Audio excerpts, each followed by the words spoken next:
പുറകെ നിൽക്കുന്നവർ എന്നകത്തോട്ട് കയറിയിരിക്കും. യോഗത്തിൻ്റെ അധ്യക്ഷൻ UDFിൻ്റെ നിയോജകമണ്ഡലം ചെയർമാൻ ശ്രീ അനിൽ ബി കളത്തിൽ, ഈ വേദിയിൽ സന്നിഹിതരായിട്ടുള്ള ഐക്യ ജനാധിപത്യ മുന്നണിയുടെ നേതാക്കളെ ഞാൻ ആരുടെയും പേരെടുത്ത് പറയുന്നില്ല, ഒത്തിരി നേതാക്കന്മാരിവിടെ ഉണ്ട്. പ്രിയങ്കരായ ജില്ലാ കോൺഗ്രസ് കമ്മിറ്റിയുടെ അധ്യക്ഷൻ ശ്രീ ബാബു പ്രസാദും മുസ്ലിം ലീഗിൻ്റെ ജില്ലാ സെക്രട്ടറിയും എൻ്റെ ഏറ്റവും പ്രിയങ്കരനായ ആത്മസുഹൃത്തുമായ ശ്രീ നസീറും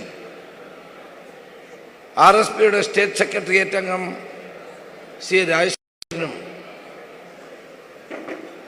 യോഗം ഉദ്ഘാടനം ചെയ്ത ശ്രീ VM സുധീരനും ഈ തെരഞ്ഞെടുപ്പിൻ്റെ പ്രാധാന്യത്തെപ്പറ്റി വളരെ വിശദമായി തന്നെ ഇവിടെ പ്രതിപാദിക്കുകയുണ്ടായി. ഇപ്പം മാണി സാറിൻ്റെ മരുമകനാണ് ശ്രീ MB ജോസഫ്. അദ്ദേഹം ചീഫ് സെക്രട്ടറി പദവിയിലെത്തിയ ആളാണ്. കഴിഞ്ഞ തവണ തൃക്കരിപ്പൂരിലെ നമ്മുടെ സ്ഥാനാർത്ഥിയായിരുന്നു. ഇപ്പം കേരള കോൺഗ്രസിൻ്റെ വൈസ് ചെയർമാനാണ്. അദ്ദേഹവും ഇവിടെ കാര്യങ്ങൾ പ്രതിപാദിച്ചു. ദളിത് കോൺഗ്രസിൻ്റെ സംസ്ഥാന പ്രസിഡന്റ് ശ്രീ AK ശശി, ഒന്ന് എഴുന്നേറ്റിരിക്കും, ശശിയെ കാണട്ടെ, നല്ലൊരു കയ്യടിയോടെ നമുക്ക് സ്വാഗതം. യൂത്ത് കോൺഗ്രസിൻ്റെ ആലപ്പുഴ ജില്ലാ പ്രസിഡന്റ്, ഒത്തിരി പോലീസ് മർദ്ദനങ്ങളേറ്റ നമ്മുടെ നാട്ടുകാരനായ നമ്മുടെ കൊച്ചനുജനാണ് ശ്രീ പ്രവീൺ. ഡോക്ടറേറ്റ് കിട്ടിയ ആളാണ്. ആ പ്രവീൺ ഒത്തിരി നേതാക്കന്മാരിവിടെ. മുസ്ലിം ലീഗിൻ്റെ സെക്രട്ടേറിയറ്റ് അംഗമാണ് ശ്യാം സുന്ദർ, അദ്ദേഹം ഇവിടെയുണ്ട്. അങ്ങനെ ഒത്തിരി നേതാക്കന്മാർ. നമ്മുടെ ആലപ്പി അഷ്റഫ്, പ്രസിദ്ധ മിമിക്രി കലാകാരൻ, അദ്ദേഹം ഇവിടെ എത്തിയിട്ടുണ്ട്. ഞാൻ പ്രസംഗിച്ച് കഴിഞ്ഞ് 2-3 മിനിറ്റ് മിമിക്രി അദ്ദേഹം ഇവിടെ നിങ്ങളോട് സംസാരിക്കുകയും ചെയ്യും. അങ്ങനെ ഒത്തിരി നേതാക്കന്മാരെ കൊണ്ട് സമ്പന്നമാണ് ഈ സദസ്സും വേദിയും. എനിക്ക് ഒരു കാര്യം മാത്രമേ നിങ്ങളോട് പറയാനുള്ളൂ. ഞാനിവിടെ ആദ്യമായി മത്സരിക്കുന്ന 1982-ലാണ്. 1982-ൽ 26-ാമത്തെ വയസ്സിൽ ഞാൻ ഈ ഹരിപ്പാട് മത്സരിക്കാൻ വന്നപ്പോൾ ഈ ഹരിപ്പാട്ടെ ജനങ്ങൾ 2 കൈയും നീട്ടി എന്നെ അന്ന് സ്വീകരിക്കുകയുണ്ടായി. അന്ന് എനിക്കെതിരെ മത്സരിച്ചത് ഈ നാട്ടിൽ ഏറ്റവും പ്രബലമായ സ്വാധീന ശക്തി ഉണ്ടായിരുന്ന ശ്രീ PG തമ്പി എന്ന പ്രഗത്ഭനായ അഭിഭാഷകനായിരുന്നു. ഹരിപ്പാട്ടെ ജനങ്ങൾ എന്നെ അന്ന് അവരുടെ മനസ്സിലേറ്റിക്കൊണ്ടാണ് എന്നെ വിജയിപ്പിച്ചത്. 26 വയസ്സുള്ളൊരു പയ്യനെ തെരഞ്ഞെടുത്ത് വിട്ടാൽ വട്ടുകളിക്കാനാണോ എന്നുള്ള CPM-കാരുടെ പ്രചരണത്തെ പുന്നയ്ക്ക വട്ടുമാല മുഴുവൻ എൻ്റെ കഴുത്തിലിട്ടാണ് ഹരിപ്പാട്ടെ ജനങ്ങൾ എന്നെ സ്വാഗതം ചെയ്തത് എന്ന് ഞാൻ ഓർക്കുന്നു. സ്വീകരണ സമ്മേളനത്തിൽ പോകുമ്പോൾ ഈ വട്ടുമാലയാണ് മേത്ത് മുഴുവൻ. 1987-ൽ ഞാൻ വീണ്ടും മത്സരിക്കുന്നു.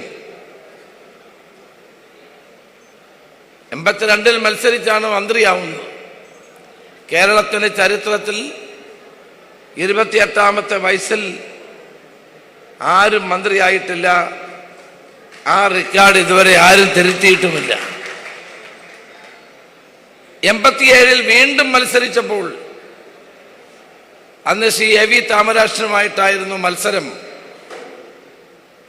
ഹരിപ്പാട്ടെ ജനങ്ങൾ വലിയ സന്തോഷത്തോടെ ആത്മാർത്ഥതയോടെ എന്നെ വീണ്ടും വലിയ ഭൂരിപക്ഷത്തോടെ വിജയിപ്പിക്കുകയുണ്ടായി. അന്ന് ഹരിപ്പാട് ഭൂരിപക്ഷം എന്ന് പറഞ്ഞാൽ ഒരു 1000 വോട്ട് 2000 വോട്ട്. എനിക്ക് കിട്ടിയതാണ് അന്നത്തെ ഏറ്റവും വലിയ ഭൂരിപക്ഷം 5000 വോട്ടായിരുന്നു. രണ്ടാമത് ഞാൻ മത്സരിച്ചപ്പോൾ 4500 വോട്ടായി. ഇവിടുത്തെ ഭൂരിപക്ഷം അതാണ്. ശ്രീ ബാബു പ്രസാദ് ജയിച്ചത് 1500 വോട്ടിന്റെ ഭൂരിപക്ഷത്തിനാണ്. കെ ശ്രീനിവാസ സാർ ജയിച്ചത് 500 വോട്ടിന്റെ ഭൂരിപക്ഷത്തിനാണ്. കാരണം ഇവിടുത്തെ രാഷ്ട്രീയമായ ബലാബലം അതാണ്. അന്ന് ഞാൻ പോലും ആവശ്യപ്പെടാതെ എന്നെ അന്ന് കോട്ടയം പാർലമെന്റിലേക്ക്, അന്ന് ഞാൻ യൂത്ത് കോൺഗ്രസിന്റെ സംസ്ഥാന പ്രസിഡന്റ് കൂടിയാണ്, ഞാൻ പാർലമെന്റ് സീറ്റ് ചോദിച്ചിട്ടില്ല, പാർലമെന്റിൽ പോകണമെന്ന് ഞാൻ ആഗ്രഹിച്ചില്ല. പക്ഷേ കോട്ടയത്ത് അന്ന് സുരേഷ് കുറുപ്പിനെ പരാജയപ്പെടുത്തണമെങ്കിൽ ഞാൻ നിൽക്കണമെന്ന് AK ആന്റണിയും ശ്രീ കെ കരുണാകരനും കൂടി തീരുമാനമെടുത്തിട്ട് എന്നെ വിളിച്ചു പറയുകയായിരുന്നു. ശ്രീ രാജീവ് ഗാന്ധി ഇവർ രണ്ടുപേരുടെയും തീരുമാനം എന്നെ അറിയിക്കുക. ഞാൻ അത്ഭുതപ്പെട്ടു പോയി. ഞാൻ ചോദിക്കാത്ത സീറ്റാണ്. അവിടെ ഞാൻ 50,000 വോട്ടിന്റെ ഭൂരിപക്ഷത്തിനാണ് ഇന്ദിരാഗാന്ധി രക്തസാക്ഷിത്വം വരിച്ച തെരഞ്ഞെടുപ്പിൽ പോലും ജയിക്കാത്ത കോട്ടയെ തന്നെ നിർത്തി ഒരു പരീക്ഷണമായിരുന്നു. അങ്ങനെ അവിടെ നിന്ന് ജയിച്ചപ്പോൾ എനിക്ക് വിങ്ങുന്ന മനസ്സോടെയാണ്, വേദനയോടെയാണ് ഹരിപ്പാട് MLA സ്ഥാനം രാജിവെക്കേണ്ടി വന്നത്. ആ നിയമം അതാണ്. 2 സഭകളിലും ഒരുമിച്ചിരിക്കാൻ പറ്റില്ല. അന്ന് ഞാൻ രാജിവെച്ചപ്പോൾ ഹരിപ്പാട് കൂടി ഞാൻ എല്ലാ പഞ്ചായത്തിലും ഒരു പര്യടനം നടത്തി. കണ്ണുനീരോടെയാണ് അന്ന് ഈ നിയോജകമണ്ഡലത്തിലെ ജനങ്ങൾ എനിക്ക് യാത്രയയപ്പ് നൽകിയത്. പിന്നീട് ഞാൻ 4 തവണ MP ആയി. ധാരാളം രാഷ്ട്രീയ സംഭവവികാസങ്ങളൊക്കെ ഉണ്ടായി. 2011 KPCC പ്രസിഡന്റ് ആയിരിക്കുമ്പോഴാണ് വീണ്ടും ഒരിക്കൽ കൂടി നിയമസഭയിൽ മത്സരിക്കണമെന്നുള്ള ആവശ്യം ഉയർന്നു വന്നത്. സാധാരണ KPCC പ്രസിഡന്റുമാർ മത്സരിക്കാറില്ല. അതിനു മുമ്പുള്ള പാർലമെന്റ് തെരഞ്ഞെടുപ്പിൽ എന്നോട് മത്സരിക്കാൻ പറഞ്ഞു. ഞാൻ പറഞ്ഞു മത്സരിക്കുന്നില്ല. കാരണം KPCC പ്രസിഡന്റിന്റെ ഉത്തരവാദിത്വം ഏറ്റവും കൂടുതൽ MP-മാരെ ജയിപ്പിച്ചു വിടുക എന്നുള്ളതാണ്.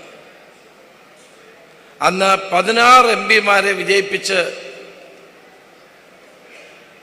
കേന്ദ്രത്തിലൊരു ഗവൺമെന്റ് ഉണ്ടാക്കാൻ കേരളത്തിന് മഹത്തായ സംഭാവന നൽകാൻ അന്ന് കഴിഞ്ഞു.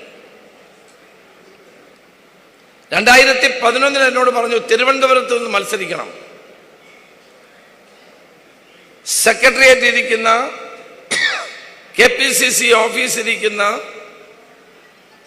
ആ സ്ഥലത്ത് മത്സരിച്ചാൽ ഒന്നും പാടുപെടേണ്ട, അവിടെ തൊട്ടടുത്ത സ്ഥലമാണ്.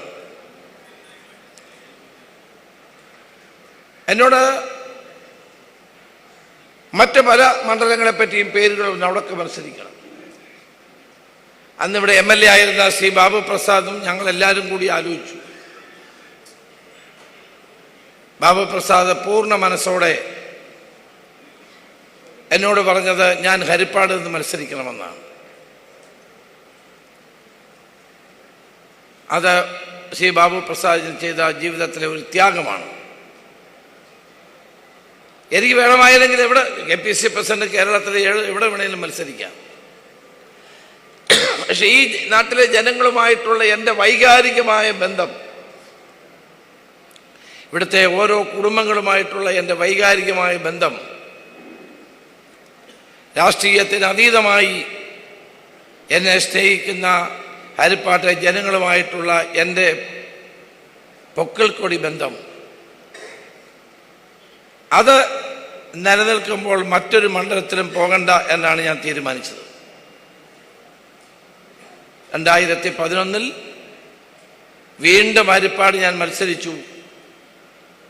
വലിയ ഭൂരിപക്ഷത്തോടെ അന്നെ ഈ നാട്ടിലെ ജനങ്ങൾ വിജയിക്കുകയുണ്ടായി. വീണ്ടും 2016 ഞാൻ മത്സരിച്ചു. അത് ഞാൻ 2011 മത്സരിച്ചാണ് ആഭ്യന്തരമന്ത്രിയാകുന്നത്. 2011 മത്സരിച്ച് ഉമ്മൻചാണ്ടി ഗവൺമെന്റ് വന്നപ്പോൾ എനിക്ക് മന്ത്രിയാകാമായിരുന്നു. പക്ഷേ അന്ന് ചില പ്രശ്നം, അതെന്താണെന്ന് ഞാൻ ഇതുവരെ ആരോടും പറഞ്ഞിട്ടില്ല. 2.5 വർഷം ഞാൻ മന്ത്രിയാകാതെ മാറി നിന്നു. അത് ഞാൻ ഇപ്പോഴും പറയാൻ ആഗ്രഹിക്കുന്നില്ല. പക്ഷേ ആ ആദ്യത്തെ മന്ത്രിസഭാ യോഗം ചേർന്നപ്പോൾ ഞാൻ ഒരു കാര്യം മാത്രമേ ആവശ്യപ്പെട്ടുള്ളൂ. എൻ്റെ മണ്ഡലത്തിലെ സ്നേഹഗായകനായ കുമാരനാശാൻ അന്തിമശ്രമം കൊള്ളുന്ന പല്ലനയിൽ കുമാരകോടിയിൽ എനിക്കൊരു പാലം വേണം എന്നുള്ളത്. എൻ്റെ കയ്യിൽ ലെറ്റർപാടില്ലായിരുന്നു. ഒരു കടലാസിലാണ് ഞാൻ എഴുതി അത് മുഖ്യമന്ത്രിയായ ഉമ്മൻചാണ്ടിക്ക് കൊടുത്തത്. ആദ്യത്തെ ക്യാബിനറ്റിൽ മന്ത്രിയായിരിക്കേണ്ട ഞാൻ മന്ത്രിയാകാതിരുന്നത് കൊണ്ട്, KPCC പ്രസിഡന്റ് ആയതുകൊണ്ട് എൻ്റെ ആവശ്യം കുമാരകോടി പാലമായിരുന്നു. ആ ക്യാബിനറ്റിലാണ് കുമാരകോടി പാലം അന്ന് അനുവദിച്ചു തന്നത് എന്ന് ഞാൻ ഓർക്കുന്നു. പണ്ട് കുമാരകോടി പോകണമെങ്കിൽ കടത്ത് കിടക്കണമായിരുന്നു, കടത്തുകാരനെ നോക്കി നിൽക്കണമായിരുന്നു. ഇന്ന് 500 രൂപ പോലും വിലയില്ലാത്ത സ്ഥലമായിരുന്നു. അതെല്ലാം കഴുന്ന, പകലും രാത്രിയിലും കഴുന്ന ഇറങ്ങുന്ന സ്ഥലമായിരുന്നത്. 300 രൂപ സെന്റ് ആയിരുന്നു. ഇന്ന് 3 ലക്ഷം രൂപ സെന്റിന് വിലയാണ് ആ പ്രദേശത്ത്. അവിടെ ഇപ്പോൾ ഒരു പട്ടണത്തിന് സമാനമായ പുരോഗതിയാണ് അവിടെയെല്ലാം ഉണ്ടായത്. 2011 പിന്നീട് ഞാൻ ആഭ്യന്തരമന്ത്രിയാകുന്നു. 2016 ഞാൻ മത്സരിക്കുന്നു. ആ മത്സരത്തിൽ നിങ്ങൾ എന്നെ സഹായിച്ചു. 2021 മത്സരത്തിൽ ഈ നാട്ടിലെ ജനങ്ങളുടെ പൂർണ്ണമായ പിന്തുണ എനിക്ക് ലഭിക്കുകയുണ്ടായി. 2026 ഇപ്പോൾ. ഈ 2026 തെരഞ്ഞെടുപ്പിൽ ഞാനിവിടെ മത്സരിക്കുമ്പോൾ നിങ്ങളുടെ എല്ലാവരുടെയും പൂർണ്ണമായ പിന്തുണ, പൂർണ്ണമായ അംഗീകാരം ഹൃദയത്തിൽ നിന്ന് എനിക്ക് നൽകും എന്ന പൂർണ്ണ വിശ്വാസത്തോടെയാണ് ഞാനിവിടെ മത്സരിക്കുന്നത്.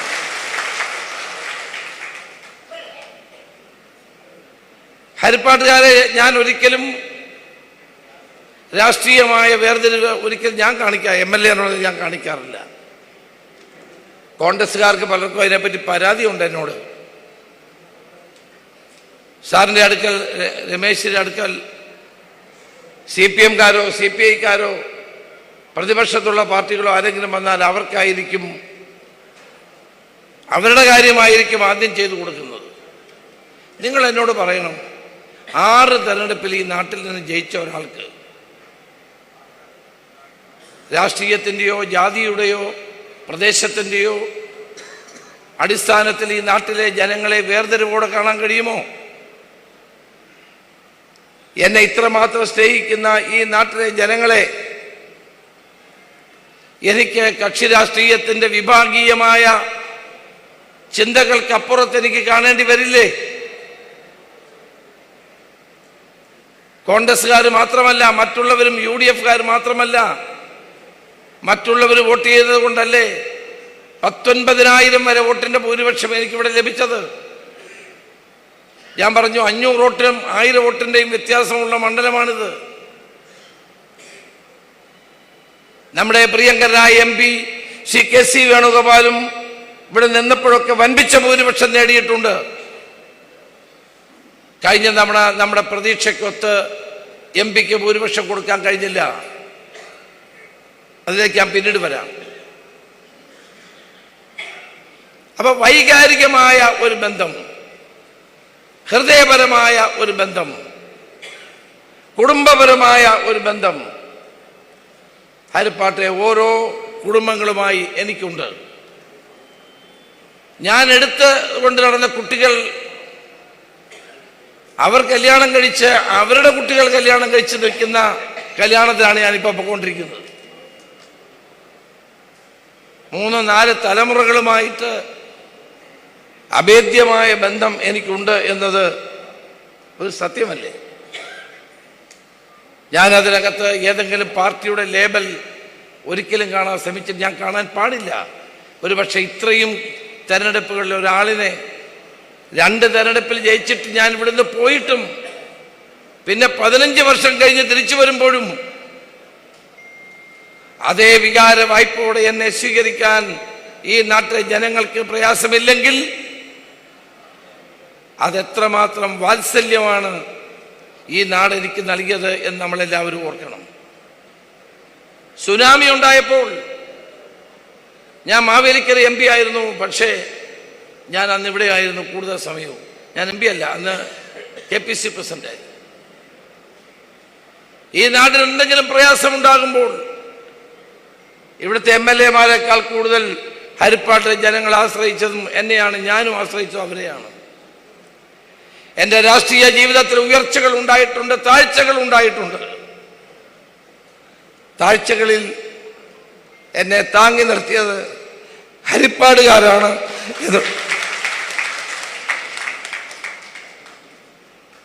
അതുകൊണ്ട് തന്നെ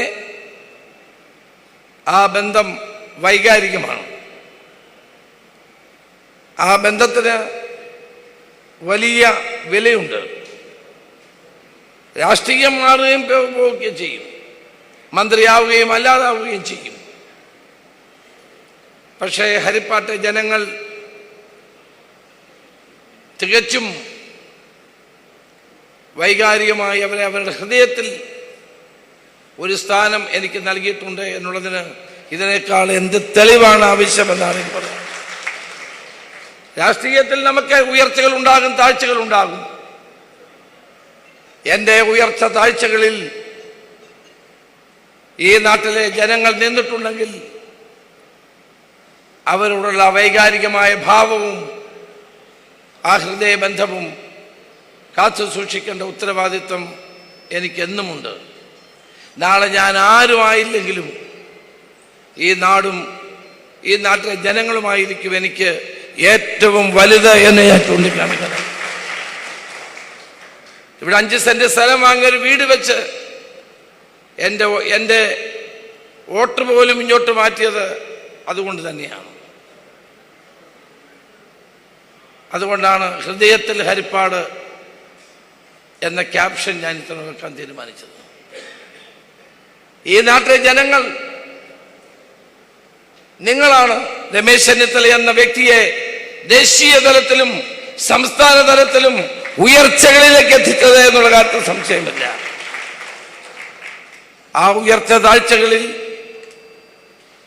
ഹരിപ്പാട് നൽകിയ സംഭാവന ചെറുതല്ല. അതുകൊണ്ട് തന്നെ നിങ്ങൾക്ക് ഹരിപ്പാട്ടെ ജനങ്ങൾക്ക് ഒരിക്കലും നിങ്ങളുടെ ജനപ്രതിനിധിയെ ഓർത്ത് തല താഴ്ത്തേണ്ട അവസരം ഞാൻ ഉണ്ടാക്കിയിട്ടില്ല. പ്രതിപക്ഷ നേതാവ് സ്ഥാനത്ത് എനിക്ക് ഭൂരിപക്ഷമുണ്ടായിട്ടും പാർട്ടി തീരുമാനം വന്നപ്പോൾ ഒരു കരിയിലെ അനങ്ങുന്ന ശബ്ദം കേരളത്തിൽ ഞാൻ ഉണ്ടാക്കാതിരുന്നത് നിങ്ങളെ ഓർത്താണ്, ഈ നാട്ടിലെ കോൺഗ്രസ്സുകാരെ ഓർത്താണ്, കേരളത്തിലെ കോൺഗ്രസിനെ ഓർത്താണ്. സ്ഥാനമാനങ്ങളൊന്നും എനിക്കൊരു പ്രശ്നമല്ല. കുറെ കാലങ്ങളായി എനിക്ക് പ്രത്യേകിച്ച് സ്ഥാനമൊന്നുമില്ല. ഞാൻ വളർത്തി വലുതാക്കിയ പല ആളുകളും എന്നെ വിട്ടുപോയിട്ടുണ്ട്. ഓരോ ഘട്ടത്തിലും അവരാരെങ്കിലും കൂടെ നിൽക്കുമെന്ന് കരുതി ഞാൻ വളർത്തി വലുതാക്കിയതല്ല. എൻ്റെ ഉത്തരവാദിത്വവും കടമയും നിറവേറ്റുക എന്നുള്ളതാണ്. പക്ഷേ അപ്പോഴൊന്നും എന്നെ കൈവെടിയാത്തവർ ഹരിപ്പാട്ടെ ജനങ്ങളും ഇവിടുത്തെ കോൺഗ്രസ്സുകാരുമാണ് എന്ന കാര്യത്തിൽ തർക്കം വേണ്ട. ഒരുപക്ഷെ കോൺഗ്രസ്സുകാരേക്കാൾ ഒരുപടി മുന്നിൽ നിന്ന് എന്നെ സഹായിച്ചത് മുസ്ലിം ലീഗിന്റെ പ്രവർത്തകരും നേതാക്കളുമാണെന്ന് പറയാൻ എനിക്ക് സന്തോഷമുണ്ട്. RSPക്കാരും കേരള കോൺഗ്രസ്സുകാരും ഐക്യജനാധിപത്യ മുന്നണിയോടൊപ്പം നിൽക്കുന്നവരുമാണ്. ഞാൻ മുസ്ലിം ലീഗിന്റെ കാര്യം എടുത്തു പറഞ്ഞത് അതിനൊത്തിരി കാരണങ്ങളുണ്ട്, ഇവിടെ ഞാൻ വിശദമാക്കുന്നില്ല. എനിക്കെതിരായ എല്ലാ ദുഷ്പ്രചരണങ്ങളും ഉണ്ടായപ്പോൾ മുസ്ലിം ലീഗിന്റെ നേതാക്കളും പ്രവർത്തകരും നെഞ്ചു വിരിച്ച് അതിനെ നേരിട്ടത് എനിക്കറിയാവുന്നതാണ്. തെരഞ്ഞെടുപ്പ് സമയമായതുകൊണ്ട് അത്തരം കാര്യങ്ങളിലേക്ക് ഞാൻ കൂടുതൽ പോകുന്നില്ല. എല്ലാ കള്ളപ്രചരണങ്ങളെയും നുണപ്രചരണങ്ങളെയും നേരിടാൻ എൻ്റെ പാർട്ടിയും എൻ്റെ മുന്നണിയും 6 തെരഞ്ഞെടുപ്പിൽ എന്നോടൊപ്പം ഉണ്ടായിരുന്നു. നിയോജകമണ്ഡലത്തിലെ എല്ലാ കോൺഗ്രസ് പ്രവർത്തകന്മാരെയും ഞാൻ രണ്ട് കണ്ണോട് കാണും, ഒരിക്കലും കണ്ടിട്ടില്ല. ഒരു കണ്ണോടെ ഞാൻ കണ്ടിട്ടുള്ളൂ. നാളെയും അത്രയേ ഉണ്ടാകുള്ളൂ. എല്ലാവരെയും ഒരുമിച്ച് നിർത്തിക്കൊണ്ട് മാത്രമേ നമുക്ക് മുന്നോട്ട് പോകാൻ കഴിയൂ. എൻ്റെ 1982 എൻ്റെ തെരഞ്ഞെടുപ്പിൽ ആദ്യമായി ഇവിടെ വരുന്നത് ശ്രീമതി ഇന്ദിരാഗാന്ധിയാണ്. ആ തെരഞ്ഞെടുപ്പിൽ എനിക്ക് വേണ്ടി പ്രസംഗിക്കാൻ വന്ന ഇന്ദിരാഗാന്ധിയാണ്. ആദരണീയനായ ശ്രീ കെ കരുണാകരനാണ് എന്നോട് ഹരിപ്പാട് നിൽക്കാൻ പറഞ്ഞത്. ആ ഇന്ദിരാഗാന്ധി ഇവിടെ വെച്ചാണ് എന്നെ കണ്ടെത്തുന്നത്, ഹരിപ്പാട് വെച്ചാണ്. NSUയുടെ പ്രസിഡന്റ്, പിന്നീട് വന്ന രാജീവ് ഗാന്ധി എന്നെ അഖിലേന്ത്യാ യൂത്ത് കോൺഗ്രസിന്റെ പ്രസിഡന്റ്. ദേശീയ തലത്തിൽ എനിക്ക് പ്രവർത്തിക്കാൻ അവസരം നൽകിയത് ഇവിടുത്തെ തെരഞ്ഞെടുപ്പ് പ്രവർത്തനത്തിന് വേണ്ടി വന്നപ്പോൾ എന്നെ കണ്ടെത്തിയത് ഇന്ദിരാഗാന്ധി ആയതുകൊണ്ട് മാത്രമാണ്. അതുകൊണ്ട് ഞാൻ നിങ്ങളെ സാക്ഷി നിർത്തിക്കൊണ്ട് പറയുന്നു, ഹരിപ്പാടെ കോൺഗ്രസ് പ്രവർത്തകന്മാരുടെ മനസ്സിൽ വേദനിപ്പിക്കുന്ന ഒരു കാര്യം എൻ്റെ ജീവിതത്തിൽ ഞാൻ ചെയ്യില്ല എന്നോട് പറയാൻ ആഗ്രഹിക്കുന്നു. ഈ നാടിന് ധാരാളം വികസനം ഉണ്ടായിട്ടുണ്ട്. നമ്മൾ ആഗ്രഹിക്കുന്നതറിയും ധാരാളം കാര്യങ്ങൾ ചെയ്തിട്ടുണ്ട്. അനിൽ ബി കളത്തിൽ ഇതെല്ലാം ഇവിടെ വിശദീകരിച്ചെന്ന് പറഞ്ഞു. 2 ബ്ലോക്ക് കോൺഗ്രസ് കമ്മിറ്റി പ്രസിഡന്റുമാർ സുരേന്ദ്രനാഥും ഷംസുദ്ദീൻ കായിപ്പുറവും അവരെഴുതിയ യോഗത്തിൽ ഇത് പറയാറുണ്ട്. CK രാജൻ, MK വിജയൻ, മുൻ ബ്ലോക്ക് പ്രസിഡന്റുമാരായ MR ഹരികുമാർ, വിനോദ് കുമാർ, ജില്ലാ പഞ്ചായത്തിൽ എവിടെ നിന്നാലും ജയിക്കുന്ന C ജോൺ തോമസ്, ഇവരെല്ലാവരും ഈ വികസനത്തിന്റെ കാര്യം ജനങ്ങളോട് വിശദീകരിക്കാറുണ്ട്.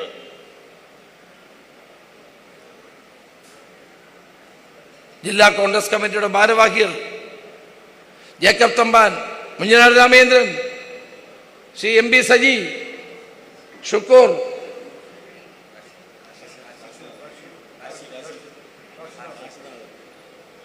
പ്രിയങ്കരായ ശ്രീ കാശിനാഥൻ, UDF ചെയർമാൻ ശ്രീ ബാബുക്കുട്ടൻ, മുസ്ലിം ലീഗിന്റെ നിയോജകമണ്ഡലം പ്രസിഡന്റ് പ്രിയങ്കരനായ ശ്രീ ലത്തീഫ് ഉൾപ്പെടെയുള്ള ഒത്തിരി ശ്രീ KA ലത്തീഫ് ഇവിടെ ഇല്ലെന്ന് തോന്നുന്നു. ഇന്നലെ പ്രചരണത്തിന് വന്നപ്പോൾ വണ്ടിയിൽ നിന്ന് വീണ് ആശുപത്രിയിലാണ്. സ്നേഹ ഇവിടെ ഉണ്ട്.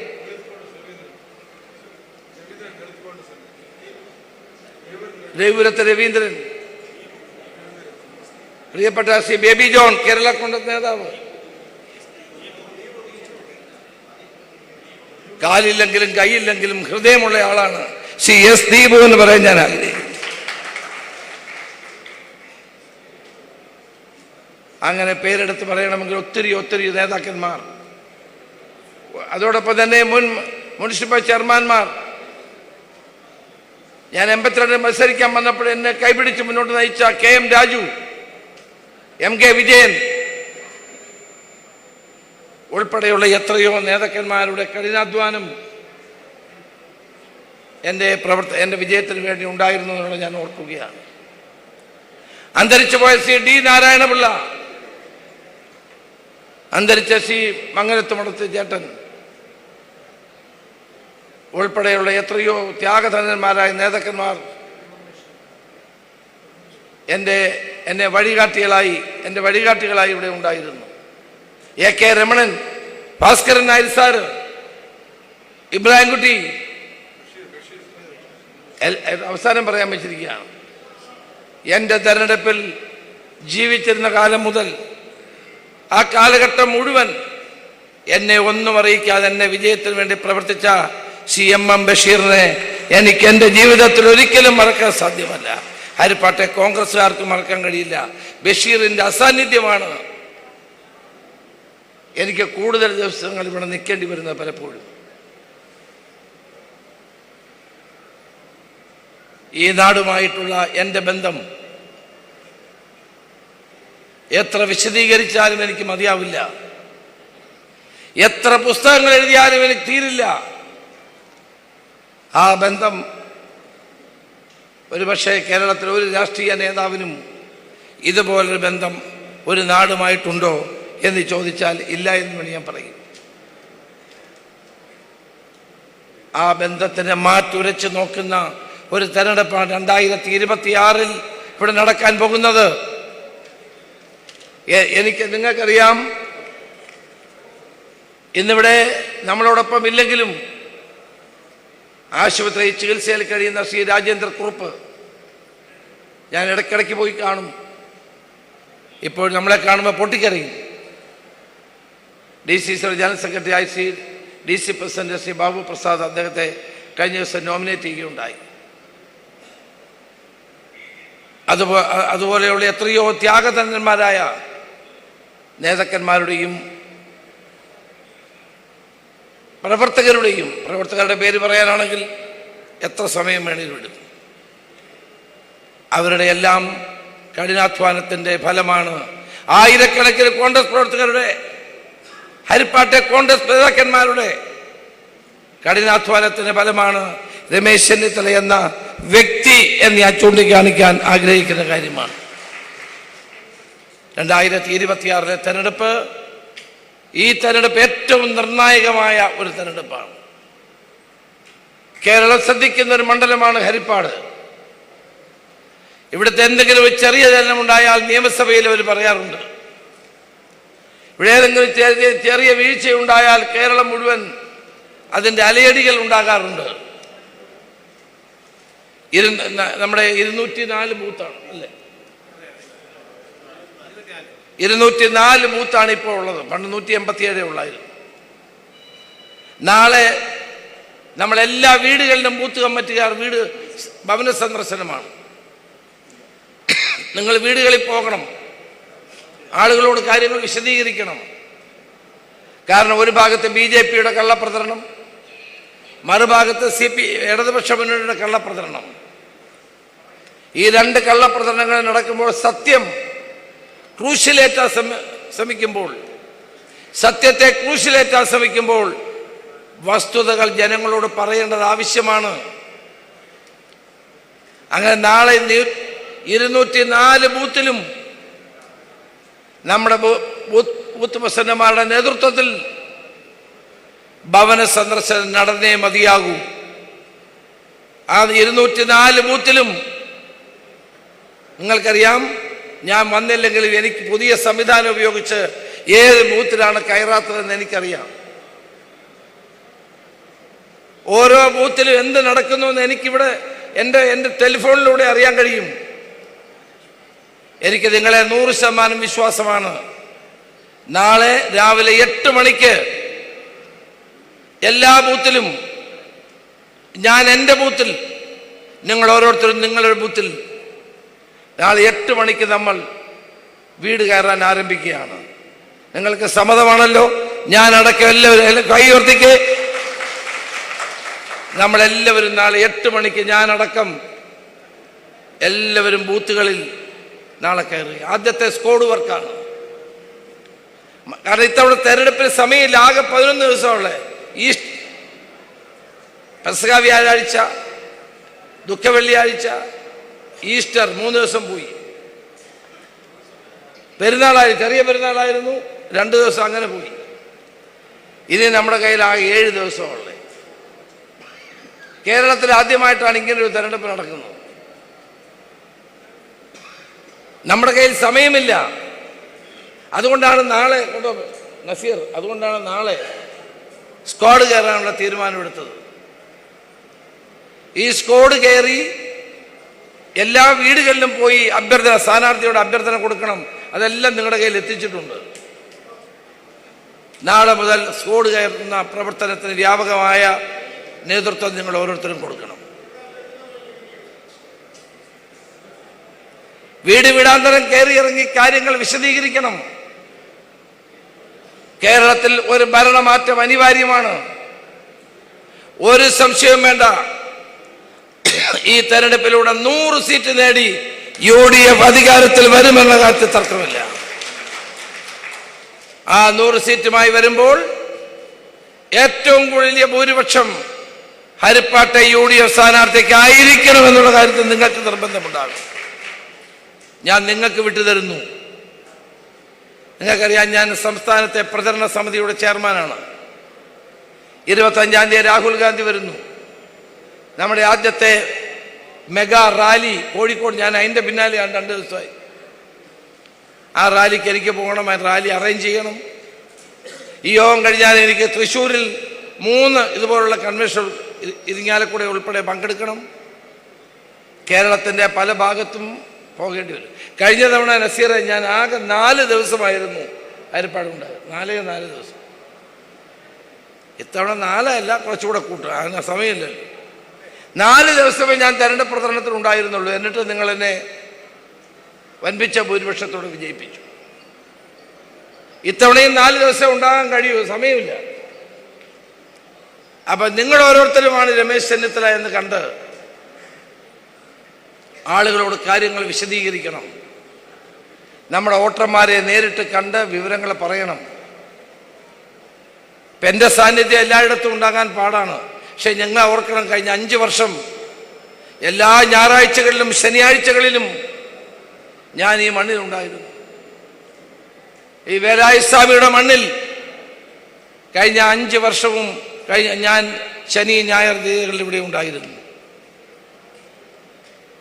ഓരോ നിങ്ങളുടെ ദുഃഖങ്ങളിൽ, നിങ്ങളുടെ പ്രയാസങ്ങളിൽ, നിങ്ങളുടെ വേദനകളിൽ, സന്തോഷങ്ങളിൽ ഞാൻ ഉണ്ടായിരുന്നു. ഭാരിച്ച ചുമതല പാർട്ടി നൽകിയതുകൊണ്ട് കേരളം മുഴുവൻ പ്രചരണ രീതികൾക്കും തന്ത്രങ്ങൾക്കും രൂപം കൊടുക്കേണ്ട വ്യക്തി എന്ന നിലയിൽ ഒരുപക്ഷെ തെരഞ്ഞെടുപ്പ് സമയത്ത് ഞാൻ ഉണ്ടാവില്ല. അതിൻ്റെ ഉത്തരവാദിത്വം നിങ്ങൾ ഏറ്റെടുക്കണം എന്നാണ് എനിക്ക് പറയാനുള്ളത്. പല ആളുകളും എന്നോട് പറയുന്നുണ്ട്, എല്ലാ ബൂത്ത് കൺവെൻഷനും വരണം, എല്ലാ മണ്ഡലങ്ങളും. എനിക്ക് സന്തോഷമാണ് വരുന്നത്. പക്ഷേ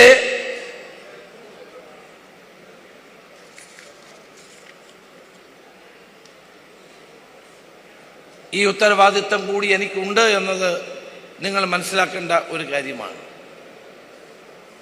കേരളത്തിലെ LDF ഉയർത്തുന്ന ഓരോ തെറ്റായ തെരഞ്ഞെടുപ്പ് തന്ത്രങ്ങളെയും നേരിടേണ്ട ഉത്തരവാദിത്വം ഉള്ളതുകൊണ്ട്, കേരളം മുഴുവൻ സഞ്ചരിക്കേണ്ടി വരുന്നത് കൊണ്ടുമാണ് സമയം കുറവ്. അത് പരിഹരിക്കാൻ നിങ്ങൾക്ക് സാധിക്കുമെന്ന് കഴിഞ്ഞ 6 തെരഞ്ഞെടുപ്പിലും നിങ്ങൾ തെളിയിച്ചിട്ടുള്ളതാണ്. അത് ഇത്തവണ കുറെ കൂടി കാര്യക്ഷമതയോടെ നടപ്പാക്കാൻ മുന്നോട്ട് വരണം എന്ന് തന്നെയാണ് എനിക്ക് പറയാനുള്ളത്. ഞാൻ ഇനി ദീർഘിപ്പിക്കുന്നില്ല. ഞാൻ നേരത്തെ പറഞ്ഞതുപോലെ നമ്മുടെ തമ്മിലുള്ള വൈകാരികമായ ബന്ധം, നമ്മളൊക്കെ തമ്മിലുള്ള കുടുംബപരമായ ബന്ധം, ഈ വീട്ടിലെ ഏത് വീട്ടിലും ധൈര്യപൂർവ്വം കയറുന്ന MLA എന്നുള്ള നിലയിൽ, വ്യക്തി എന്ന നിലയിൽ കടന്നു പോകാൻ എനിക്ക് സാധിക്കും എന്നുള്ളതാണ് എൻ്റെ ഏറ്റവും വലിയ സമ്പാദ്യം. ആ സമ്പാദ്യമുള്ളത് കൊണ്ട് നിങ്ങൾ ഓരോരുത്തരുടെയും സംഭാവനയാണ് ആ സമ്പാദ്യം. രാവും പകലുമില്ലാതെ ഈ പാർട്ടിക്ക് വേണ്ടി, ഇന്ത്യൻ നാഷണൽ കോൺഗ്രസിന് വേണ്ടി പ്രവർത്തിക്കുന്ന സാധാരണ ബൂത്തിലെ പ്രവർത്തകരും, സാധാരണ ബൂത്തിൽ നേതൃത്വം കൊടുക്കുന്ന ബൂത്ത് പ്രസിഡന്റുമാരും, മുകളിലോട്ടുള്ള നേതാക്കന്മാരുടെയും കഠിനമായ അധ്വാനമാണ് ഈ വിജയങ്ങളൊക്കെ നമ്മൾ ഹരിപ്പാട് നേടുന്നത്. കൊടുങ്കാറ്റടിച്ചപ്പോഴും പേമാരി വന്നപ്പോഴും ആലപ്പുഴ ജില്ലയിൽ ഹരിപ്പാട് എന്നും UDF-നോടൊപ്പം നിന്നിട്ടുണ്ട്. കഴിഞ്ഞ 10 വർഷമായി ഒരു MLA ഉള്ളു UDF-ന്. അതിനാരോട് നന്ദി പറയണം? നിങ്ങളാണ് അതിൻ്റെ ഉത്തരവാദികൾ. ഏത് കാറ്റടിച്ചാലും, ഏത് പേമാരി വന്നാലും അത് തോട്ടപ്പള്ളി പാലത്തിനപ്പുറവും കരിപ്പഴ പാലത്തിനപ്പുറവും മാത്രമേ വീശൂ എന്ന് തെളിയിച്ചവരാണ് ഹരിപ്പാട്ടെ ജനങ്ങൾ, ഹരിപ്പാട്ടെ പാർട്ടി പ്രവർത്തകർ. ഇത്തവണ ആലപ്പുഴ ജില്ലയിലെ പല നിയോജക മണ്ഡലങ്ങളും ഹരിപ്പാടിൻ്റെ പാത പിന്തുടരുമെന്ന കാര്യത്തിൽ സംശയം വേണ്ട. നമ്മുടെ അപ്പുറത്ത് നിൽക്കുന്ന സ്ഥാനാർത്ഥി G. സുധാകരൻ എന്നെ പാർലമെന്റ് തെരഞ്ഞെടുപ്പിലും അസംബ്ലി തെരഞ്ഞെടുപ്പിലും തോൽപ്പിക്കാൻ വേണ്ടി ഏറ്റവും കൂടുതൽ പ്രവർത്തിച്ചിട്ടുള്ള വ്യക്തിയാണ്. പക്ഷെ അന്നും G. സുധാകരൻ്റെ അഴിമതിരഹിതമായ പ്രവർത്തനങ്ങളെപ്പറ്റി സന്തോഷത്തോടെ നിയമസഭയ്ക്കകത്തും പുറത്തും പറഞ്ഞ ഒരാളാണ് ഞാൻ. ഒരു തർക്കവും വേണ്ട. സീർവാട് സംസാരിക്കുകയായിരുന്നു. ഹരിപ്പാടിനെ പോലെ തന്നെ അമ്പലപ്പുഴയിലും ഇത്തവണ UDF സ്ഥാനാർത്ഥി വിജയിക്കുമെന്ന കാര്യത്തിൽ സംശയം വേണ്ട. കായംകുളത്ത് M. ലിജു വിജയിക്കുമെന്നുള്ള കാര്യത്തിൽ തർക്കം വേണ്ട. നമ്മുടെ ഓരോ നിയോജക മണ്ഡലങ്ങളിലും ഷാനിമോൾ ഉസ്മാൻ അടക്കം ആലപ്പുഴ ജില്ലയിലെ UDFന് വൻപിച്ച മുന്നേറ്റം ഉണ്ടാകും. കാരണം ജനങ്ങൾ ഒരു രാഷ്ട്രീയ മാറ്റം എല്ലാം നിയോജകമണ്ഡലം ഞാൻ എടുത്തു പറയുന്നില്ല, വൻപിച്ച മാറ്റം ഉണ്ടാകാൻ പോകും. ഇന്ന് G. സുധാകരനെതിരായിട്ടാണ് എല്ലാ അമ്പുകളും. ഇന്നലെ മുഖ്യമന്ത്രിയുടെ പ്രസംഗം നമ്മൾ കേട്ടില്ലേ? കേരളത്തിന്റെ മുഖ്യമന്ത്രിക്ക് ഇങ്ങനെ പ്രസംഗിക്കാൻ പാടുണ്ടോ? അദ്ദേഹത്തിന്റെ ഭാഷ എത്ര മോശമാണ്. G. സുധാകരൻ ചെറ്റത്തരം കാണിച്ചെന്നാ പറഞ്ഞു. ഒരു മുഖ്യമന്ത്രിക്ക് ഇങ്ങനെ പറയാമോ? പാടുണ്ടോ? ഞങ്ങളൊക്കെ പ്രതിപക്ഷത്തിരിക്കുമ്പോൾ ഞങ്ങൾ ആരും വിഭാഗം ഉപയോഗിക്കാറില്ല. അദ്ദേഹം ഒരു ബിഷപ്പിനെ വിളിച്ചത് നികൃഷ്ടജീവി എന്നാണ്. പ്രേമചന്ദ്രനെ വിളിച്ചത് പരനാറി എന്നാണ്. ഇപ്പൊ സുധാകരൻ ചെറ്റത്തരം കാണിച്ചെന്നാ പറയുന്നത്. ഏതായാലും ഇങ്ങനെയുള്ള വാക്കുകൾ ഉപയോഗിക്കുന്ന വ്യക്തിയെ ഇനിയും കേരളം താങ്ങി നിർത്തില്ല എന്നുള്ളത് തന്നെയാണ് സത്യം. കേരളം ഒരു രാഷ്ട്രീയ മാറ്റത്തിന് തയ്യാറെടുക്കുന്നു. ജനങ്ങൾ ഒരു രാഷ്ട്രീയ മാറ്റത്തിന് തയ്യാറെടുക്കുന്നു. ഇന്നലെ ഞാൻ ഉച്ചവരെ ഇവിടെ ഉണ്ടായി. ഉച്ച കഴിഞ്ഞിട്ട് ഞാൻ ആദ്യത്തെ എൻ്റെ പരിപാടി കടുത്തുരുത്തിയിലായിരുന്നു. കടുത്തുരുത്തി ഞാൻ ജയിച്ചപ്പോഴും തോറ്റപ്പോഴും എനിക്ക് 20,000 വോട്ടിൻ്റെ ഭൂരിപക്ഷം തന്ന മണ്ഡലമായിരുന്നു. ഒരു പഞ്ചായത്തിന് എനിക്ക് മാഞ്ഞൂർ പഞ്ചായത്തിന് എനിക്ക് 7,000 വോട്ടാണ് ഭൂരിപക്ഷം പാർലമെൻറ്റിൽ നിൽക്കും. അത് കഴിഞ്ഞ് ഞാൻ പാലായിലായിരുന്നു. അവിടെയൊക്കെ ജനങ്ങൾ ആവേശപൂർവ്വമുള്ള മുന്നേറ്റമാണ് അവിടെ എല്ലാം. ഈ ഗവൺമെന്റിനെ താടി ഇറക്കണം, ഒരു രാഷ്ട്രീയ മാറ്റം ഉണ്ടാകണമെന്ന് ആഗ്രഹിച്ചുകൊണ്ട് ജനങ്ങൾ അണിനിരക്കുന്ന കാഴ്ചയാണ് കാണാൻ കഴിയുന്നത്. അതുകൊണ്ട് എൻ്റെ പ്രിയപ്പെട്ട സഹപ്രവർത്തകരോട് എനിക്ക് അഭ്യർത്ഥിക്കാനുള്ള ഈ പഞ്ചായത്ത് തെരഞ്ഞെടുപ്പിൽ മത്സരിച്ച മുഴുവൻ ആളുകളും, ജയിച്ചോ തോറ്റോ എന്നുള്ളതല്ല, മുഴുവൻ ആളുകളും നാളെ അവരവരുടെ ബൂത്തുകളിൽ ഇറങ്ങുകയും ബൂത്ത് പ്രസിഡന്റുമാരുടെ നേതൃത്വത്തിൽ നമ്മളെല്ലാവരും അവരവരുടെ ബൂത്തുകളിൽ നാളെ ഇറങ്ങി ജനങ്ങളെ കണ്ട് കാര്യങ്ങൾ വിശദീകരിച്ച് മുന്നോട്ട് പോകണം. നമ്മുടെ വിജയം ഈ നാട്ടിൽ ഒരു രാഷ്ട്രീയ മാറ്റത്തിനുള്ള വിജയമാണ്. അതിനുവേണ്ടി എല്ലാവരും ഒരുമിച്ചിറങ്ങണമെന്ന് മാത്രം അഭ്യർത്ഥിക്കുന്നു. നമ്മളെല്ലാവരും എഴുന്നേറ്റ് നിന്നുകൊണ്ട് ഒരു പ്രതിജ്ഞ എടുക്കേണ്ട സമയമാണ്. അത് ഞാൻ നിങ്ങളോട് അഭ്യർത്ഥിക്കുകയാണ്.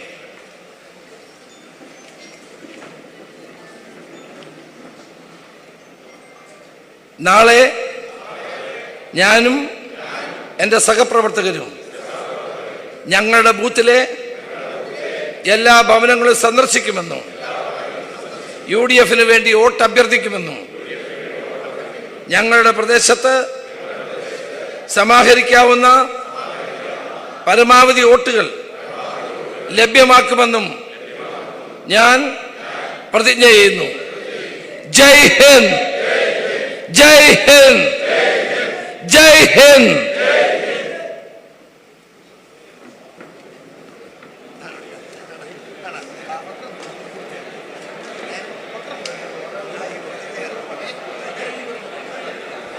അടുത്തതായി നമ്മളുടെ പ്രിയപ്പെട്ട ആലപ്പി അഷറഫിനെ ക്ഷണിക്കുന്നു.